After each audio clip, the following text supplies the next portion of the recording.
নমস্কাৰ বন্ধু বান্ধৱীসকল, আজি মই পথাৰলৈ আহিছিলোঁ আমাৰ ধান চাবলৈ। সেয়ে আপোনালোককো দেখুৱাও বুলি ভাবিছোঁ। চাওকচোন ধানখিনি ইমান ধুনীয়া। এইখিনি মানে ধানখিনি ভাল হোৱা নাই। এইখিনি ধান নতুনকৈ মাটি কাটি নিয়া আছিলে, সেইবাবে ধানখিনি ভাল হোৱা নাই। বাকী ধানখিনি ভাল হৈছে। আপোনাৰ এইফালে চাওকচোন, গোটেই পৰিৱেশটো ভাল লাগিছেনে বাৰু? সেউজীয়া সেউজীয়া সেউজীয়া সেউজীয়া সেউজীয়া সেউজীয়া হৈ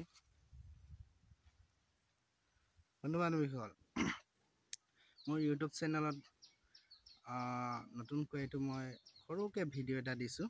সকলোৱে যাতে মোক মৰম চেনেহ দিয়ে আৰু সকলোৱে মোৰ চেনেলটোত ছাবস্ক্ৰাইব কৰিব আৰু বেল আইকনটো দবাই দিব। ধন্যবাদ দেই।